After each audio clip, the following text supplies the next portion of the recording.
I thought I was recording. Apparently I wasn't, so let's get the video started. Okay, so thought I was recording, but I'm not. Or, well, I am now.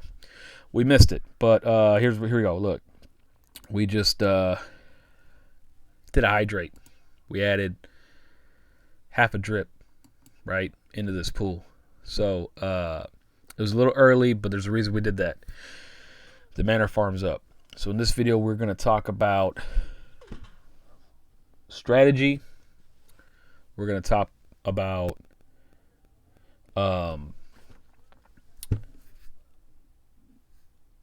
the farm, what it's done. I got some info for that of where I got in and where I'm at. We're going to talk about the one actual investment that isn't related to this, because remember, this is a game to me, right? It's like a casino. It's like Monopoly to me. Until this is in my bank account, I don't think this is considered an investment, right? This is for entertainment purposes only until it sits in my bank account. But even then, I don't know if it was an investment more than just a play. So, okay, first things first. We missed the hydrate because I wasn't recording, but trust that I got half a drip. So we got this. I've been engaging with my my followers. I believe he's a follower. If he hasn't, he's gonna hit subscribe. I know he is. But he asked, is it better to hang on to the coin or put it into the contract and earn the 1%? It's totally up to you. Here's what I'm doing, and let me explain why. I'm hydrating back into it, right? I'm at the point where I'm paying $1 and some change on the gas fee to hydrate. But out of the $33 that I put in earlier, I got 30 minus the 5%, so about $28 back into the contract to get me the half a coin. The reason I'm more focused on total coins here versus exactly what this is because whenever this full digit goes up and the price swings, because right now the price is 65. I mean, if it jumps up $10, every one of my coins is an extra $10, right? Right? Okay. So, as we can see over here, Dre's got 4,000 coins. Okay? He's at 260, just rounding up. He's pulling in 2,600 a day, right? Okay. Dre got in when there was probably only like a couple thousand people in it at $2 per coin with 500. We've got almost 25,000 people as is right now. Remember, when I started, we were under 20. We were at like 18, 17. We'll look at the video, but we've added, 6,000 people or more. Well, not we, but the network has, right? The supply of the coin is dropped. Yesterday was around 44. Now we're at 42.5. So as this goes down, the price goes up. Now let's talk about Dre for a second here. He's got 4,000 coins, and it's worth 260 G's to net him back 2,600 if he cashes out, right? Or pulls out. Remember this little picture here? And BNB price is up, but he got in when there was double the amount of supply here, when there was 120,000 coins, give or take. I got in right around here at the 60. We hit 100, 97, and damn, it was up there, right? I got 54 coins. If we can hit 2,000, let's just do it this way. If the price of the coin could hit 4,814, I'd have what Dre has. In order for the price to hit 4,814 per coin, the supply has to be about between 15,000. No, between 8,000 and 33,000, right? Wait, I did that shit wrong. I totally did that wrong. Oh, no, my bad. No, yeah, it has to be between 7,500 and 3,500. So what's that? 4 or 5,500? 5,500 coins have to be in supply available to get to that, right? To get to the 48.14 per coin. We're right here. We're in the middle right here.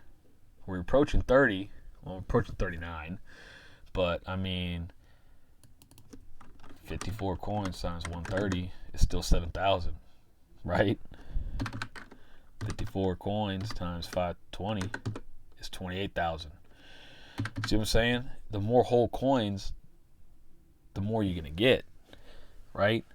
So the strategy for me would be, I started off at $1, $2 a day, or whatever, on 27th. Now I'm lucky enough to be at the 32. But as this goes up, my whole goal is to try to get this into the triple digits, and then from there into the 4 digits, and so on and so on, because hopefully the supply goes down at the same time as I'm up there, and it just gets better, right? I'm not even going to do the math on what like 4,000 coins would be if the freaking price was 2 G's, 8 G's. I mean, it's just 7 figures, yo. It is what it is. But so that's where we're at, right? Strategy. It's up to you how you want to do it. You don't have to get a team. You're going to be under someone's team, but you don't have to build a team. My intent wasn't to build a team, but I'm grateful that there's people underneath me, right? Because it pays up a little bit. There's a little bit of reward there. But you don't have to do it. It's up to you. I was talking to a buddy of mine who's a truck driver. He's going to get on this. He said, "Can you help me out?" I said, "All right, I want you to watch all these videos. Not mine, but just all these videos that you can find on Drip before you decide to do this. Make sure you know what your risks are, where it could go wrong, and think about it." And he's been doing that, right? You know, he's a truck driver. He pulls over for 8-9 hours. Can't do nothing besides sleep and watch videos and play video games. So he's like, "Yo, I want to do it." So I'm going to help him get set up, right? He's like, "Well, you know what? What if I dropped 1,000 a week?" I'm like, "Well, hey, man, if you could do that, go for it. It's up to you. If that's what you want to do." I mean, geez, 1,000 a week, man. He'd be closer to Dre. But it's up to you, right? It's up to him what he wants to do. Everyone's got their own thing. Why drop more cash into this? I don't think so. I'd like to put in other places, and this is where I'm going to get to here in a minute with the actual investment part of this video that I'm doing. Again, none of this is financial advice. This is only for entertainment purposes. But for me, an investment would be something that pays you out better, right? A real one. And I'll get to that in a video. I got it pulled up on the screen. If you're eagle eye, you know what I'm going to talk about. But let's jump into the MANOR Farm real quick, because this gets even crazier the more I look at it. Okay. I got 10 plants, right? 10 plants. After 3 days of this, I'm finally ready to plant seeds, compound, right? Okay. Go right here real quick. Hit this image. The reason I couldn't find the transaction yesterday was because I did it on my phone at about 10:49 on Friday. Remember I said I had around 60, 70 bucks. 0.13 BNB is what I put in there. So, where's that at?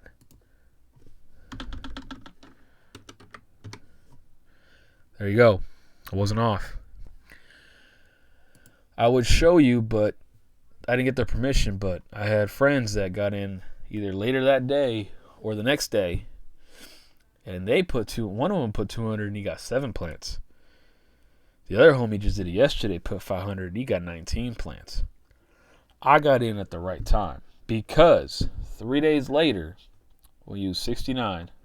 So I got what, 22.49 divided by 69. Why does that sound dirty? 32% return on that. If I did the math right, which we all know on this channel, the math, I'm not best at math, but I ain't doing nothing to put 68 bucks in this thing. Now, obviously, light's not going to strike twice because this is already taken off. But has it really, though? Has it, though? It's still way too early. This rest of this farm goes live on the 4th. I don't even know what to say. So, there's that. So, okay. So, what we're going to do is, I'm going to snap a picture of this real quick on my phone. Then we're going to hit the compound. Plant seed. Let's go and give me a gas fee. Hey, look, 0.0028. We'll check that in a second. It's probably a few cents.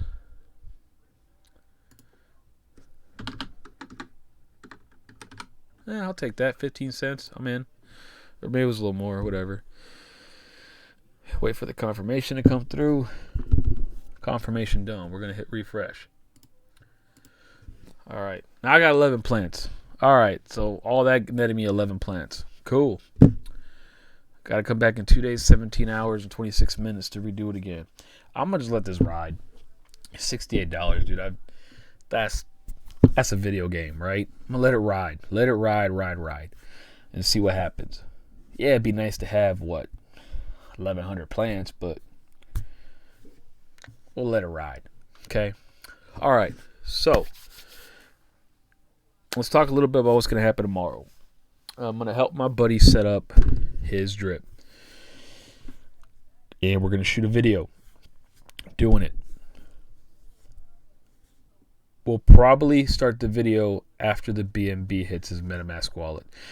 But we will have the input on the wallet for adding the network, connecting it to the drip website, and buying the drip,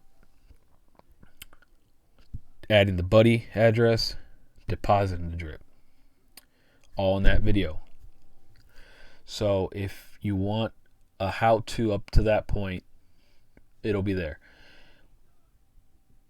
The BSC part, I'm sure everybody knows by now you have to send it to a BSC wallet address, but I'll try to get creative with the editing and see if we can just show you that. But that's the video for tomorrow or the day after. I gotta drop some presents off anyway, so probably kick it with him and see you in a minute. So, but all right, so investing, right? Because a lot of people see this as an investment. Like I told you, I see this as a game. This is for entertainment. The only reason I'm doing this video is to get awareness, because like I told Grow My Bitcoin, and he even says it in here, you can read the comments, go back to the video. Everyone's got their own strategy, right? But more importantly, my whole video isn't to try to gain people off this. My whole video, the point of these videos is to try to explain it to people in a way they understand, because it took me a while. I've known about drip for a few months now, kinda, but I just didn't. It wasn't until somebody kind of like, and not Dre, but someone else comes like, this is what it is, dumbed it down for me, right? Now I understand. So the point of these videos is to try to help people understand it, so that if you guys want to do this, you can make an informed decision. If you want to join my team, hey, I'd appreciate it, but I'm not going to sit here and buy y'all, right? If you join my team, we will work it out. I will airdrop you once we, does cogs keep turning. But I'm not going to sit here and be like, hey, you deposit 1,000, I'm going to give you 10 drip or whatever. No, that's cool if you can do that. Join the big wallets to do that, the big buddies. I'm not the big buddy. If I get there, cool, but that's not the goal of this video. These videos just to bring it down. So, let me tell you what I do every once in a while. Not full time, but every once in a while. I have an Ameritrade account, and a Robinhood account, and a Webull account. I understand some people's feelings about Robinhood. The only thing I do on Robinhood is contracts.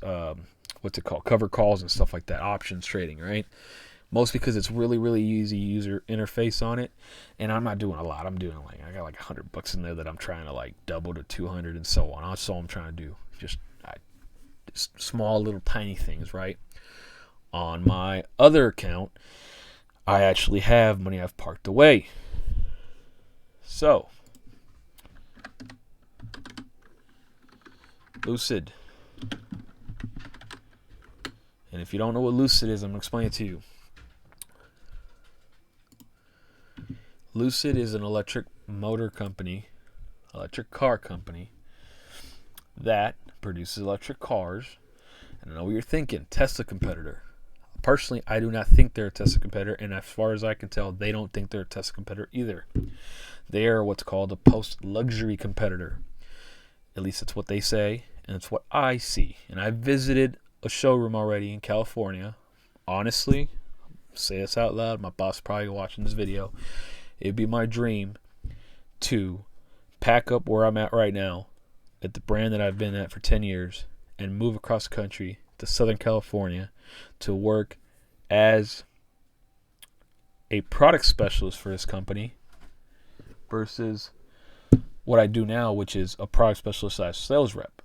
The reason I say that is because here you're with this type of companies, direct factory direct companies, you don't have to negotiate, right? And I don't mind negotiating. It's not hard, but I'd much rather focus on explaining what the benefits of said product are to you and trying to help you find if this is the right vehicle for you than to be considered the pesky salesperson. Even though I would think a lot of people like me in my personal job and don't see me as a pushy salesperson, I don't think I'm a salesperson. I just think I'm a people person in real life. So nothing against the brand I've been with. I love it. I own it. I drive it. I'm going to go to the grave with it. But I believe a lot in this company, and here's why. Let's give you a little history on Tesla, right? This is all personal opinion, by the way. So I know, Elon, you'll never watch my videos, but I want you to take this to heart. The one thing that Tesla has done for themselves is create an atmosphere of cars and what they think a car should be and what the experience should be. Shout out to you for pushing the direct, because if you know anything about car dealerships, is they've lobbied for years to have franchises. Whether you believe in that or not, I work for a franchise. I think it's a great model because of the benefits of it, but it's an open market, and I believe that you should have the option either buy at a franchise or buy direct. I might not live in a state where it allows it, but I just think it's good to have options. If we're really in a free country, we have the option of buying for somebody. Hence why you can go here locally to this place called the Mart and get an iPhone, or you can go to the Apple store. That's how I see it, right? Anyways, Tesla's not a car company. In my opinion, don't let them confuse you. They are a technology company. When they went out to build their cars, from what I can tell, they didn't really bring a lot of people in that knew how to build a car. Hence why I honestly believe they have a lot of quality issues, and I don't think they're worth the price. The fit and finish, this design, their design language, this half steering wheel, I don't think that's comfortable for long road trips, man. I'm just saying, or even just daily driving. I drive one hand sometimes. My hand ain't going to be on the left or the right. It's going to be right in the middle. If you buy a car in January and you buy a car in October, they could literally have different parts in them to do the same function, but they've changed the suppliers, redesigned a part, which is fine. I get that. Cool. If it improves it, improves it. But you also can't just walk in and get most of the replacement parts to do your own service if you had to. You're limited to that environment. And the panel gaps and the quality control is just crazy to me. How am I going to spend $100,000 on a car and have one tail light sunken in, the other one sticking out, and the bumper rubbing up against the paint at the seam on the front and in the back falling off? That's because they're not a car company. They're trying to figure out how to be a car company. Okay. Where Lucid comes in, what I'm excited for is this started off, if I believe correctly, as a powertrain developer for motorsports. Powertrain meaning they were going to make electric vehicle battery packs and motors for motorsports like Formula E or electric team racing or whatever, right? And they've evolved into a car company. This gentleman right here, Peter, no matter how many times the Tesla people try to say he wasn't there, he was there. He helped build the Model S. How much of it is his? I don't know. But he had previous car experience at Jaguar and Lotus. Derek was at Mazda and Audi. Michael was at Ford. These are car people in the new age. We scroll back down. This is the rest of the board. Now, they might not be up to date because this was on February 2021 before they merged. I'll get to that in a second. But look at this. What do you see? You see Apple, you see Rivian. You see Tesla, Samsung, Cisco. These people were in other companies. Not saying that people who are on Tesla's board aren't, but they bring a lot of the car experience into this brand. If you were at Chrysler and now are not, but still in a company, It's only going to improve because talk about Chrysler quality, right? I'm going to make a lot of Mopar people mad, but if I looked on here, the only car brand I probably wouldn't buy would be Chrysler. No offense. At least not for a main. Anyways, they brought people with experience into this. I got in on this when it was this. Churchill Capital. What the heck's that? Number 4. Churchill Capital is what's called, it's an SPAC, Special Acquisition Company. Basically what they do is they go public to try to bring in capital and then merge with a company that's private to make it public instead of doing like an IPO. Beyond that, I don't really know what's more beneficial than it's, I believe, faster. But they went public. I got in on it when it was right around like $10 to $15. I bought it a bunch of times. I've got a healthy amount of shares, triple-digit shares in it. Right before the merger, when it was like February, it shot up to 54. So a lot of people sold, and it came creating down. They ended up, merging again. I bought more back around here, and so on, and we're back up here, and now we're down to the 37. This is what I would consider an investment, at least to me, right? Because I'm not looking to cash out on this anytime soon. Sure, I could have cashed out here and multiplied my money by 5 times, and then bought back down here and done it again, at least by 3 times over here.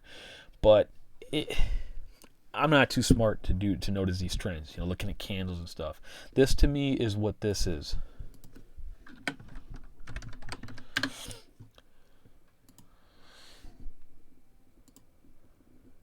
Remember when they first launched, at one point they were $4, right? Look at them. Just last year alone, before the merger, before the split, and it's not going to show here, but they did a 5-to-1 split, meaning if you had one share, you got 5 shares. They reached $2,000 and some odd dollars, dude. And they split. Now they're back up to what was the most recent all-time high? $1,200, November, bro. Now that's what 10-year company, 10-year-old company. Okay, Lucid's only a year too old on a year, not even a year on the public market, maybe a couple-year-old company, 3-year-old company. Here's why I think they could be the next Tesla in success story. Let's put it that way. They are chasing these guys, right? The established luxury and providing something more. The Lucid Air, you can go look it up. They came out and said one of our versions of the car, which competes with like the Plaid, the most expensive Model S, will get 510 miles per gallon or per electric charge. Then the EPA came out and said, bam, it does get it. When's the last time someone says what we get and we actually got that? Right? The car itself is smaller than the Model S, smaller than the Model S, and smaller than the S-Class from Mercedes and 7 Series from BMW, but it has more room. Want to know why? Because they designed the car with a smaller footprint battery pack and a smaller drivetrain that produces more power, available in dual motor. Let's go over here. This motor is, I think, a third of the size as the current Tesla motor. And maybe it's called something else, but it's the electric power motor. The battery pack is smaller than the next competitor's battery pack. Why I think this company has so much potential is because they just delivered their first 40, 50 cars this year, right? And people love them. They're raving about them. As far as I can tell, I haven't seen any issues. Why? Because they're a car company made by car people. So they got rid of all the learning curves. They won't have as many bugs up front. But the biggest thing is they're going to do the things that Tesla isn't doing yet. Yeah, look, here's a comparison. They just say American EV brand. They won't say what it is, but look at the size.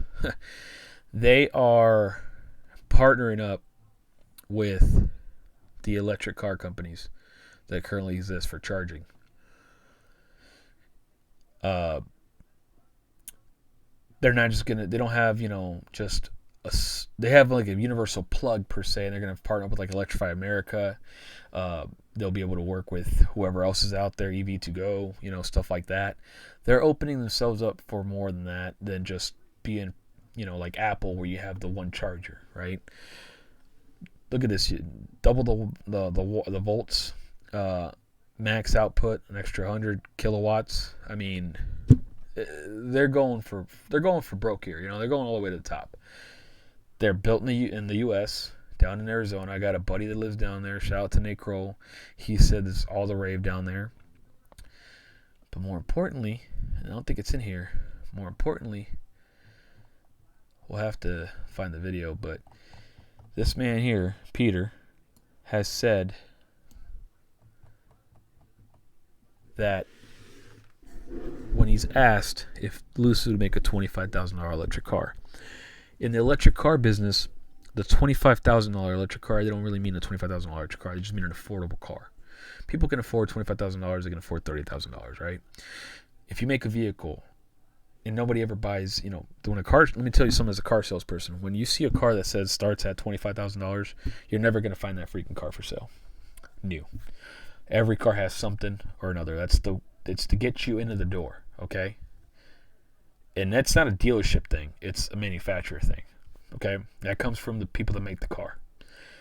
The dealership thing is a different story, but they don't let us order a base, no options car for $25,000. You have a destination fee. You've got some accessory somewhere you didn't choose. You got a paint color charge that you didn't want because you wanted the color that doesn't cost money and they didn't send you that. It's just to get in, right? He said they're not going to build that car. And people were like, oh, all right, they're not going to build that $20,000 car, so they're really not. Tesla's working on it. Okay. What he did say, though, was that if somebody were to come up to him and say, in his brand, and say, hey, this is so-and-so Motors, let's just assume Toyota, and said, hey, we want to buy your battery pack, we want to buy your electric or motors so we can use it. Those companies like Toyota, Ford, they have the capacity to sell a $25,000 car. They still buy from suppliers. Newsflash, people. Ford doesn't build tires. Ford doesn't build spark plugs. They don't build ignition coils. They don't build fuel tanks, right? They probably get that from somebody. They're the same people that supply it for everybody else. That's where Lucid wants to be in. They want to be able to supply it. So when there's a $25,000 electric car on the road, it could have Lucid technology licensed, right? But it's a Ford. The new Ford Tempo, I don't even know if that's a thing, could have both the electric battery pack and motor be sold for $25,000. It's Lucid. They're going to be a partner. They want to be a supplier. That's big, okay? That's big.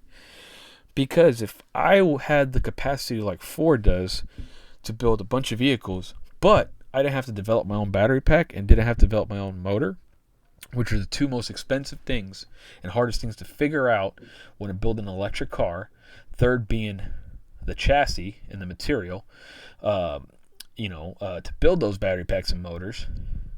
If you don't have to spend the money on that, you just license it and then just work your way around the car and build everything else to make it different, you save a lot of money in development, therefore it leaves more profit for you. Lucid's already developed everything. The thing about electric cars is, let's go to the skateboard here. Watch. Every electric car is basically set up this way. You've got whatever drive wheels you're going to power the car or move the car, and you've got a battery pack, and that's it. You just plug everything together. Then you build the car around it. You give it more suspension, raise it up to be an SUV. You eliminate the front, make it a rear-wheel drive only. You eliminate the rear, make it a front-wheel drive only. You can add an extra motor up here, flip and make it, 4-motor, 5-motor. I mean, the only people that I've seen do something different, and they're not even out on the market, and who knows, was Lordstown Motors. They don't have a motor here. They have it inside the wheel, which, now that I think about it, is probably not a smart idea if, getting a crash something. This still has an axle. But the hardest part is getting this design, right? This right here. Then from there, you just build a car above it. It's like they used to build cars this way. There's nothing new. Vehicles used to have a body on frame. Trucks are still built that way. They build the frame and they put a cab over it. The truck is a cab. all of it together. Newsflash: most of the time they don't redesign they don't drastically redesign the frame. Okay, they just build a new body for it and make it new. They upgrade a few things, but that's the thing about it, right? Whoever goes and makes the battery has to secure all the rare earth metals and elements to make their battery, which is very time consuming, not very profitable, and somewhat dangerous. Let's be real here. You're dealing with some chemicals and stuff you shouldn't be dealing with for the most part. Stuff that's not in a regular gas motor or diesel motor car. So the hardest part is developing the powertrain. They call it the skateboard because no matter what, it's always going to be this way, right? Until they figure out some other thing to replace electric cars. The second thing, or the third thing, or fourth, wherever we're at, is charging, okay? Let's be real here. People overthink electric cars and charging, okay? The issue isn't, oh my God, it only gets 300 miles per range. I gas up my Q60 RS. It's a red sport. I don't always say RS. It's a red sport, okay? I get about 320, 350 miles per tank. Okay? Not per gallon. Don't worry about the per gallon thing because it doesn't matter, right? It's how many you get per tank between fill-ups. That's about once a week how I drive. If this car gets 510 miles per charge, I don't have to charge it all the time, right? You charge it once every week or once a week and a half, and I'll still be fine, right? It would be when I would decide to go out of my way. Let's say I'm in Nebraska and I want to drive to California. In my coupe, it's about 1,700 miles, I think, to LA. I'm going to fill up 6 times, right? On this one, I'm going to fully charge 4 times. That's the part where people overthink it. Everyday drivers, as long as you get to charge it once a week, twice a week, you're fine, right? Most people are going to get home every day and plug it right in anyways. That's just a habit. It's just muscle memory at that point. You don't got to worry about range. I can make a 200-mile range car work. I can make a 100-mile range car work if I plugged it in every night. Just can't make it work for the longer trips without adding more time, right? So, again, this to me is more of an investment because it's still cheap. We saw where Tesla stock is currently, 10 years later. And after seeing all this and just getting a small glimpse of what this is, looks aside, materials aside, one thing I like is they have a freaking dash. You don't have to look in the middle of the screen and how fast, middle of the car to know how fast I'm going. It's right in front of you in the dash. Of course, there's no good picture, but right here, you got a touchscreen where it needs to be. I mean, the cars have been a certain way for so long. I applaud them for Tesla for trying to change it up, but cutting the steering wheel in half to me is just dumb. I've sat in one already, and I just can't wrap my head around it. That's like if we got rid of, turn signals and wiper blade stocks. Oh, wait. They did get rid of wiper blade stocks on the Teslas. I don't want to touch a screen for something I need right away, right? I drove a Lamborghini once and Huracan, and if I remember right, the turn signal stock is on the steering wheel. The only reason I knew that how it works is just like my Ducati. It's a button and it works the same way, right? But personally, if I was going to spend $300,000 on a Lamborghini, I would kind of want just a turn signal stock. I don't think it looks ugly, right? Oh, you don't need turn signal on the track. Well, who the freak drives a Lamborghini on the track anyways? Most people drive it, up and down Rosarito Boulevard or whatever they call it. Anyways, this is a car company. The migration to electric cars can't just be, this is the only thing you got. It's got to be incremental. Okay, so you're going to tell me I don't got to gas my car up now. Okay, well, how often I got to charge it? With the Lucid Airs, once a week. That's what a normal gas car gets you in gas. You fill up once a week, right? Cool. You still got a steering wheel? Yeah. You still got a dash? Yeah. You got cameras? Yeah. You got 4 wheels? Yeah. Okay, cool. Make it little by little. The one thing I do think is going to happen with electric cars is just like with phones. You notice how the iPhone 10 through 13 now, and there's been like 4 in between, isn't too much different. And the 5, 6 through 9 weren't that much different. Heck, they didn't even make a 9. Same thing with the Samsung phones. What I'm getting at is the first 4 or 5 years of them, the innovation was huge. Battery doubled, screen size doubled, memory doubled. Now it's kind of stagnant. You get a couple little features here and there. Honestly, I think that the first 10 years of electric cars are going to be so, how do you say it? Disappointing in a way, because you're going to buy an electric car. And I'm not saying Lucid, but I'm just saying you're going to buy an electric car that today in 2021 gets 250 miles per range, but the 2024 model gets 350 miles per range, or 400, because in that short time frame they've managed to update something, right? Once you get to the 400 or 500 miles per range mark, it's going to be very hard to get to the 500 to 600 range and the 700 800 range. But when you start at 200, it won't take too long to get to 400 because someone else has already done it, and so on. So personally, I don't see myself in an electric car unless a bunch of money came about and it's a Lucid or something equally as competitive as that. This time before 2030, from 2030 down. I don't see myself replacing any of my cars with that. I might have a secondary car as electric, but only if the income allows it. But because I think the first 10 years of cars are just going to be like, oh, every year the one-upping is going to be huge, until they kind of get stabilized, right? Just like what was with phones. I sold cell phones for a couple years, but I've always been a phone fanatic, just like a car fanatic, and I've seen the trends. The Hellcat is a perfect example. You maxed out the V8, so you threw a supercharger on it. Then you had the Demon, right? But how much more did the Demon really give you in power? A little bit, but where it became a better or a faster car than the regular Hellcat was you started taking things away from it, right? So the innovation wasn't all there. It's just upping up the boost. Upping up the boost, squeezing a little bit more, and then just making it a little bit faster by reducing something somewhere else. It's not like they came out with a brand new engine or added turbos or something or nitrous or whatever. I mean, the innovation's slowing down after you've mastered the technology, right? Hence why you're seeing less and less new V8s and more Turbo 4s, less and less V6s, because now you can get what the V6s of the past got you in a Turbo 4. You can even get what the V8s in the past got you in a Turbo 4. Now we're moving to electric. The first 5 to 10 years of electric cars, and maybe Lucid falls in there, are going to be easily outdated. Now, subject for something else for another time is when those cars get outdated, where do they go, right? Can the recycling go up? Hopefully. But anyways, this is why I think it's an investment.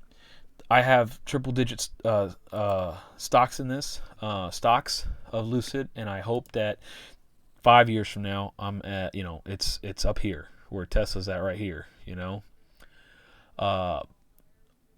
be nice if it was up here. And remember, this is post split. I'm not saying they got to split, but if they want to split it 5 different ways because it hits 2 Gs like Tesla did, I'm all for it. But yeah, check them out. This is a little longer than it should have been, the video, but yeah, covered a few things. Is this an investment? I'm not a financial advisor, but this is more secure than maybe some of this stuff over here, like the drip and everything, right? This is me playing around, right? If this allows me to actually cash out, best believe I'm going to split it up and put some over here for this long-term stuff, and other companies like it. Polestar's a good one. Heck, I might even buy Tesla stock. Cool. It's got the hype. It's Apple, dude. I'm an Android user. Samsung, to be specific. I think they're equal phones. Sometimes they're superior. But there's no denying the fact that Apple's got a following, and they're never going to lose that following. It's a nice place to park some real money and hopefully see some returns. It's a lot more secure than maybe gambling on drip. But in the meantime, I'm going to be on drip. I'm going to be in the farm. I'm going to put it in there. Look at that $1. So that's what this video started, 30 minutes ago? Hit like, subscribe, comment, drop me a line. If you use my buddy code, here it is. Appreciate it. We'll be back tomorrow, hopefully with that update video. It'll be a video tomorrow for sure. Hopefully it's the one where we set it up, first time user. But for now, this was just an update on things. Mostly I wanted to update the farm. We all seen the hydration, so the fact that we got it. I mean, I only got one plant, but whatever. I mean, $68 parked somewhere. Now I got what, 129, because we got almost $100 to pay here. I had to do nothing besides click a button. All right, All right, so I'm gonna go hop on some Halo, and see you tomorrow, one way or another. Peace.